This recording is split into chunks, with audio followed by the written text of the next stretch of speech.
Halo dan selamat datang lagi.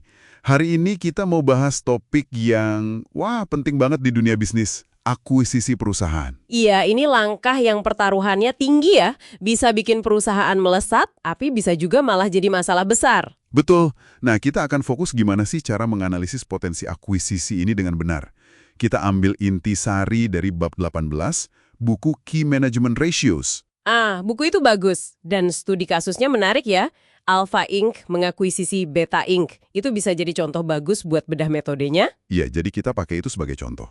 Tujuan kita ngobrolin ini, supaya Anda bisa lebih paham lah, cara evaluasi akuisisi itu beneran masuk akal nggak secara finansial. Nggak cuma lihat angka sekilas aja gitu ya. Persis. Oke, kita mulai dari perbandingan awal alfa dan beta ini.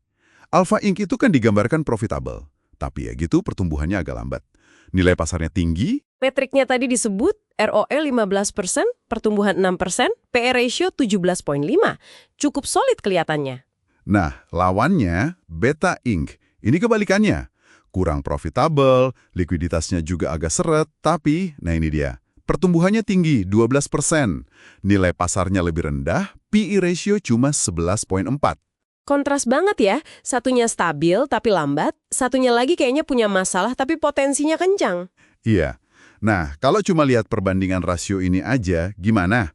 Cukup nggak buat ambil keputusan? Wah, jelas nggak cukup. Ini jebakan klasik malah. Kalau cuma lihat sekilas, ya alfa jelas kelihatan lebih baik, ROL lebih tinggi, PE ratio lebih premium. Tapi beta punya pertumbuhan 2 kali lipatnya alfa kan? Betul, dan pertumbuhan 12% itu nggak main-main. Bisa jadi pasar lagi ngediskon harga beta karena masalah profitabilitas dan likuiditasnya itu. Potensi masa depannya mungkin belum tercermin di harga sahamnya. Jangan berhenti di situ ya.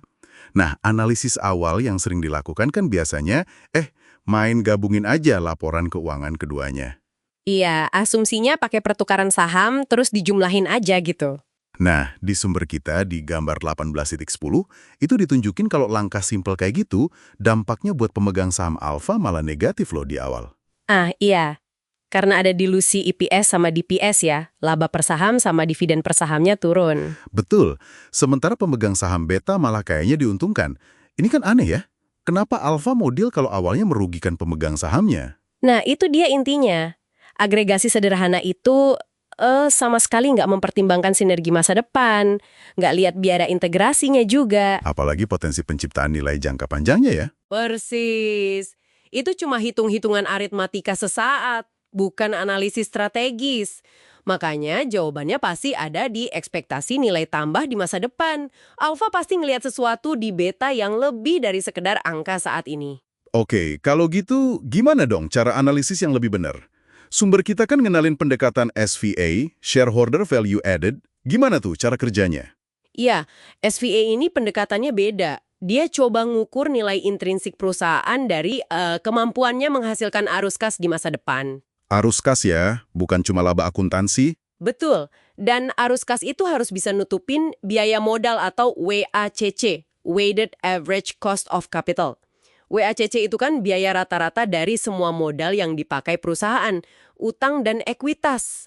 Jadi SVA ini kayak ngecek, mesin perusahaan ini cukup nggak sih tenaganya buat bayar sewa modalnya sendiri, plus ngasih keuntungan lebih buat pemegang saham, gitu ya? Perlu input dari laporan keuangan dan proyeksi. Kayak margin laba, tarif pajak, kebutuhan aset buat penjualan. Iya, terus yang penting juga perkiraan pertumbuhan ke depannya buat alfa dan beta. Oke. Nah, hasil perhitungan SVA di sumber kita, gambar 18.14 ini, ini bagian yang menarik banget nih. Gimana hasilnya? Nilai intrinsik alfa yang dihitung pakai SVA $37,5 itu ternyata lumayan dekat sama harga pasarnya. Nggak beda jauh. Jadi pasar udah cukup efisien menilai alfa ya? Kayaknya gitu. Tapi loh, nilai intrinsik beta berdasarkan SVA $19,8 itu justru jauh di atas harga sahamnya di pasar waktu itu. Nah, ini dia temuan kuncinya. Ini nunjukin kalau pasar kemungkinan besar terlalu fokus sama masalah jangka pendek beta, profitabilitas rendah, likuiditas seret. Jadi potensi pertumbuhannya yang 12% itu kayaknya diabaikan pasar. Sangat mungkin SVA ini berhasil membongkar potensi nilai yang tersembunyi itu. Makanya jadi masuk akal kalau alfa berani bayar premi di atas harga pasar beta. Tapi ada batasnya juga ya berdasarkan nilai SVA itu. Tepat, SVA ngasih justifikasi buat bayar lebih, tapi juga ngasih patokan harga wajar berdasarkan potensi arus kas masa depan. Jadi ini bukan cuma soal SVA sebagai alat hitung. Tapi lebih ke gimana analisis mendalam bisa nemulin, inefisiensi atau peluang di pasar ya? Iya, harga beta yang rendah padahal potensi tumbuhnya tinggi itu sinyal ada disconnect. Dan ini jadi pintu masuk strategis buat alpha kalau mereka punya rencana jelas buat benerin masalah beta. Masuk akal. Jadi, ini penting banget buat Anda yang mungkin terlibat atau mengamati proses M&A ya. Analisis dangkal bisa bahaya. Betul, tapi ada satu hal penting juga. Analisis SVA ini kan sangat bergantung sama asumsi masa depan ya. Pertumbuhan arus kas.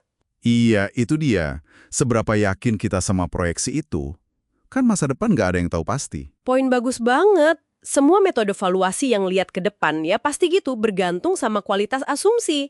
Makanya penting banget buat melakukan analisis sensitivitas. Maksudnya? Jadi kita uji berbagai skenario. Gimana kalau pertumbuhannya lebih rendah? Gimana kalau marginnya nggak sesuai harapan? Harus ada skenario optimis, pesimis, realistis. Oke, jadi nggak cuma satu angka aja ya? Iya, dan inputnya harus benar-benar didasari pemahaman bisnisnya. Tapi, meskipun ada risiko asumsi, SVA tetap jauh lebih baik daripada cuma gabungin angka statis. Karena SVA maksa kita mikirin pendorong nilai jangka panjang, kas, pertumbuhan, sama biaya modal. Oke, jadi kalau ditarik kesimpulan nih, buat evaluasi akuisisi yang benar, apa intisarinya? Intinya, jangan cuma berhenti di rasio sesaat atau hitungan gabungan sederhana. Itu bisa menipu. Harus lebih dalam lagi ya? Harus pakai metode yang fokus ke ekspektasi arus kas masa depan. Kayak SVA ini. Buat apa? Buat menilai potensi nilai realnya dan nentuin harga akuisisi yang wajar. Dan metode ini udah memperhitungkan pertumbuhan, profitabilitas ke depan, plus biaya modalnya juga. Lengkap. Itu baru analisis strategis namanya. Oke, jadi jelas ya perjalanannya. Dari perbandingan rasio simple yang kurang greget, sampai ke analisis SVA yang ngasih wawasan lebih kaya di kasus alpha beta ini. Sip. Nah, dari diskusi kita ini, ada satu pertanyaan lanjutan yang menarik buat Anda pikirkan. Apa itu? Kan SVA nunjukin nilai intrinsik beta itu lebih tinggi. Kira-kira strategi pasca akuisisi yang spesifik banget kayak apa ya yang perlu Alfa lakuin buat bener-bener ngebuka nilai itu?